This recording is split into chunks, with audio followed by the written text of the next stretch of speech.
21세기의 전통춤과 신전통춤 그리고 향후 과제들에 대해서 살펴보겠습니다. 1980년대는요. 춤 공연과 그 질이 폭발적으로 성장한 춤 르네상스기였습니다. 그 이후에 1990년대부터는요. 춤 인구의 증가와 함께 공연이 매우 다변화됩니다. 그리고 1960년대부터 전통춤이라는 용어가 이제 사용되기 시작을 했죠. 그래서 이 전통춤이라는 것은 궁중무용, 민속춤을 모두 아우르는 명칭으로 예전부터 우리 민족이 추어왔던 전통적인 춤이라고 간략하게 정리해 볼 수 있을 텐데요. 20세기 초에 이 한성준에 의해서 작품화, 이제 무대화된 전통춤은 이 100여 년간 이 서양식 무대에서 공연되면서 전문 예인들에 의해서 이제 다듬어지기 시작한 것이죠. 전통춤이지만 현대에 들어서는 이제 과학기술이 발달을 하다 보니까요. 그리고 이제 의상, 천들도 이제 개발이 되죠. 그래서 무대 배경, 분장, 조명, 영상, 컴퓨터 그래픽 등이 이제 전문화되면서 더욱 발전하게 됩니다. 그래서 전통춤은 과거에 머물러 있지 않고 동시대성을 지니고 있습니다. 그래서 대표적인 전통춤은 승무, 살풀이, 태평무, 건무, 진세춤이 있고요. 그러면서 이제 신전통춤이라는 용어가 최근에 이제 새로 생겨나고 있는데요. 전통춤의 재구성, 재창작한 것들, 그리고 전통춤을 해체하여서 새롭게 구성한 춤들, 그리고 전통춤을 발전시키는 과정에서 나타난 또 새로운 춤들, 또 새로 나타난 무용 현상을 신전통춤이라고 합니다. 대표적인 전통춤들을 살펴보겠습니다. 첫 번째 승무입니다. 승무는 국가무형문화재 제27호로 지정되어 있고요. 한영숭류와 임해방류 승무로 나뉘어져 전승되고 있습니다. 기원설은 불교 기원설, 황진이 기원설, 그리고 탈춤의 노장과장에서 파계승의 번뇌 기원설로 나눠져 있고요. 장단 구성, 또 매우 복잡한 장단 구성을 보이고 있습니다. 이러한 승무의 특징은 긴 장삼의 이런 장중한 움직임, 그리고 마지막 부분의 외북 연주가 이 승무의 특징이라고 볼 수 있습니다. 조지훈의 시의 승무에서 보면요. 이 여인의 마음속에 못다한 말을 품고 이 승무의 한 대목을 추는 것을 이제 형상화한 것이 바로 이 조지훈의 시 승무인데요. 이 승무는 한영숭류, 임해방류 이렇게 두 유파로 나누어져 있는데 한영숭류 같은 경우는 단아하면서도 깔끔한 그리고 정적인 움직임 가운데 이 장삼뿌림이 매우 우아한 그리고 장삼이 그리는 이 끝없는 이 곡선은 이 에너지의 흐름을 시각화해서 이 한국춤의 특징인 정중동의 미를 극대화하고 있습니다. 근데 임해방류 같은 경우는 남도승무입니다. 호남 계열이죠. 그래서 화려한 붓가락, 그리고 세찬 장삼의 움직임, 그리고 정교한 발디딤새가 이 임해방류, 호남 계열의 승무이고요. 그렇지만 섬세하고 이 아기자기한 이 가락 사이에서 또 그 안에서 또 시원하게 뻗어나가는 이런 장삼 자락과 이 동적인 춤 사위가 바로 이 임해방류의 특징입니다. 그래서 이 승무라는 춤은 우리 춤의 백미로 정말 추기 어려운 춤이고 정말 평생을 수련을 해도 항상 어려운 춤이 바로 이 승무입니다. 조지훈의 시 승무의 몇 구절을 보겠습니다. 얇은 천의 이 하얀 곡갈 뒤에 이렇게 사진이 보이실지 모르겠는데 하얀 곡갈은 고이 접어 나빌레라. 파래라니 깎은 머리 박사 곡갈에 감추오고 소매는 길어서 하늘은 넓고 돌아설 듯 날아가며 사뿐히 접어올린 외시 보선이요 라고 이 조지훈 선생님이 승무를 표현을 하고 계신데요. 이 승무의 느낌을 잘 문학적으로 표현하셨다고 생각됩니다. 대표적인 두 승무의 유파 한영숭류와 임해방류의 모습은 대략적으로 이렇습니다.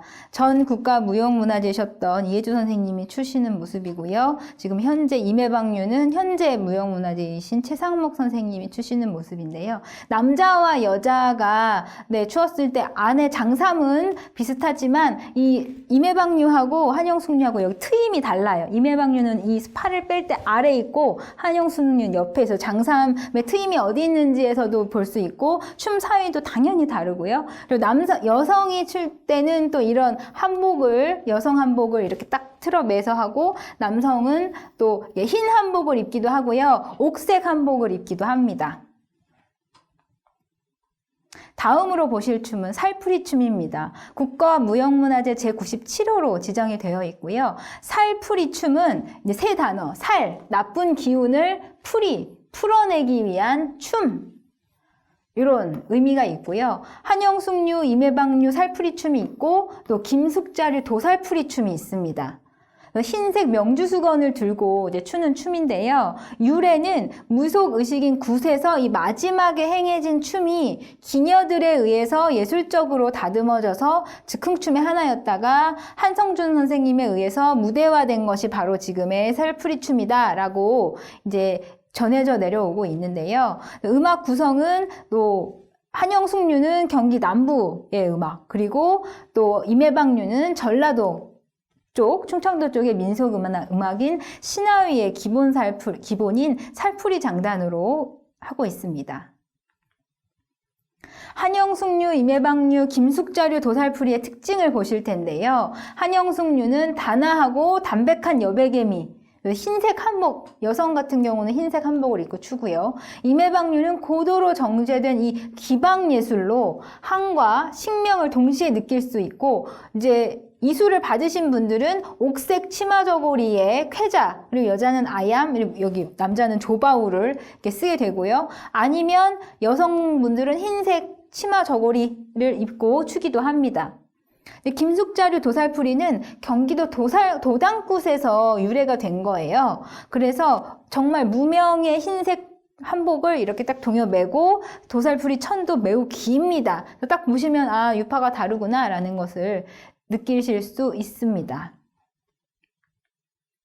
예, 지금 보시면 왼쪽이 지금 한영숙 선생님이 추고 계신 모습이고, 네, 임해방류 살풀이 임해방 선생님이십니다. 이 머리에 조바우 쓰시고, 네, 이런 쾌자 입으시고 안에 핑크색을 입으셨는데요. 보통 이렇게 하얀 한복을 치마 저고리를 입기도 합니다. 그리고 마지막으로 김숙자류는 천이 정말 길죠. 옆에 한영숙류와 임해방류에 비해서 천이 길다 하고 이제 허리에 딱 허리 술띠를 맸다 하면 네, 김숙자류 도살풀이라고 생각을 하시면 됩니다. 세 번째 춤은 태평무입니다. 태평무는 태평성대를 기원하는 의미의 춤입니다. 한영숙류와 강선영류로 구분이 되는데요. 이제 한성준 선생님 만드셨지만 강선영류 태평무는 1988년에 국가무형문화재 제29호로 지정이 됐습니다. 강선영류 같은 경우는 화려한 의상과 발디딤새가 특징이고요. 박력 있고 웅장한 움직임이 있습니다. 음악은 경기도 도당굿 진세장단에 맞췄고요. 왕과 왕비의 남성은 왕복식, 여성은 왕비의 복식을 입고 춤을 춥니다. 한영숙류는 자유롭고 빠른 발디딤, 경쾌하면서도 품이 있으면서 단아하고 아기자기한 춤 사이를 볼 수 있고요. 음악은 푸살장단으로 시작을 해서 터벌림, 올림채, 넘김채, 자중국거리 등 이제 도살풀이, 몰이, 넘김채 다양한 또 장단 구성을 보실 수 있습니다. 지금 보시는 것이 왼쪽에 강선영류, 지금 현재 예능 보유자이신 양성옥 선생님께서 이 강선영류는 이렇게 큰 머리를 쓰고요. 화롯을 입고 춤을 추다가 또 화롯을 벗고 네, 추고요. 한영숙류 같은 경우는 이제 지정이 됐어요. 네, 92호로 한영숙류 태평무도 이제 이 박재희 선생님이 하고 있는데 네, 예능 보유자로 계신데 이렇게 족두리를 쓰고 당의만 입고 하는 것이 한영숙류입니다. 그래서 화롯을 입고 벗는다, 강선영류구나. 그리고 큰 머리를 썼다, 강선영류 생각하시면 되고 또 당의에 쪽두리 쓰고 나오면 한영숙류 살풀이라고 생각을 하시면 됩니다. 아직 무형문화재로 지정이 되지는 않았는데 화성 제인청의 이동환 선생님이 또 이동환류 태평무라는 것이 있어요. 그래서 이렇게 관복을 입고 남성 복장을 하고 추는 춤도 태평무가 전해지고 있습니다. 남겨진 과제들입니다. 이 전통춤의 저작권 문제인데요. 이 전통춤의 저작권이 문제가 시작된 것은 2018년도 12월에 이 2018 멜론 뮤직 어워드에서 BTS가 이 J-HOPE이 3공무 퍼포먼스를 했어요. 그래서 이것이 전 세계적으로 방영이 되면서 정말 우리 BTS가 전통춤도 이렇게 홍보를 해주고 우리 전통 문화를 알려주는 큰 역할을 했는데요. 이 문제로 전통춤의 저작권 문제가 논쟁이 되기 시작을 합니다. 그래서 제이홉이 삼고무를 했고 이 퍼포먼스에서요. 지민이 부채춤을 추고 정국은 봉산탈춤, 북청 사자노름을 모티브로 해서 세계에 이 우리 전통춤에 대한 관심을 촉발을 하는데요. 이로 인해서 전통춤계의 저작권 문제가 불거졌는데 임혜방 선생님, 승무 살풀이 보유하고 계신 선생님은 이미 작고하셨지만 이 임혜방 선생님의 유족이 삼고무에 대한 저작권 문제를 제기를 하기 시작합니다. 그래서 한동안 뭐 국립무용단이라든지 어떤 무용단체에서 이 북을 치는 작품을 할 수가 없었어요. 저작권료를 내라. 이거는 임혜방 선생님의 작품이다. 그래서 이 전통춤이 시대를 거쳐오면서 이제 대대로 조금씩 변화를 하게 되잖아요. 이 전통춤을 이 개인의 창작물로 봐야 할 것인가 아니면 공공재로 봐야 할 것인가 아직 이 논란은 끊이지 않고 있고 제기는 되어 있는데요. 이 문제에 대해서 여러분들이 한번 생각해 보시면 좋을 것 같습니다. 해방공간은 1945년 광복 이후부터 1950년 한국전쟁 발발까지의 시기입니다. 광복과 함께 전통의 현대화를 통한 우리 춤과 문화를 정립하기 위한 신무용가들의 활동이 주류를 이루게 되고요. 신흥무용, 1940년대, 50년대 전통춤과 대중춤을 제외한 서양에서 유입된 무대예술춤 또는 서양춤의 영향으로 새롭게 만들어진 공연예술춤들을 통칭하는 신흥무용이라는 용어가 새로 등장을 합니다. 이 시기에는 한국 무용의 발전을 위한 여러 씨앗이 뿌려진 시기입니다. 그러나 1950년 6월 25일 한국전쟁의 발발로 남과 북의 무용인들이 월북하면서 새롭게 재편하게 되고요. 그러나 전통춤은 점점 위축되었고 신무용 활동이 강화된 시기입니다. 그래서 이 시기에는 신무용가들에 의한 전통춤의 소품화가 주류를 이루고 있습니다. 1960, 70년대 전통의 중요성이 재인식이 되면서요. 전통문화 보호와 계승의 필요성이 제기됩니다. 이를 기점으로 1962년 1월 10일 문화재보호법이 제정이 되고 전통춤들의 국가무형문화재 지정, 종목 명인들을 예능 보유자로 지정을 하게 됩니다. 따라서 1970년대 전통문화의 재현 및 발굴, 전통춤의 활성화가 이루어집니다. 1980년대 무용 공연에는 양적, 질적 변화가 일어나면서 춤 문화의 르네상스기로 꼽히고 있습니다. 다양한 표현 기법의 개발과 함께 새로운 한국 창작춤이 등장을 하고요. 1970, 80년대에는 대학생들의 민주화 움직임이 시작이 되면서 민중문화운동의 일환으로 민중춤 활동이 시작이 됩니다. 전통춤과 전통예술 전반의 내용과 형식적 특성에 기반하여 당대의 시대정신을 춤을 통해서 전달하였습니다. 그리고 1988년 한국민족예술인연합과 산하민족춤위원회가 결성이 됩니다.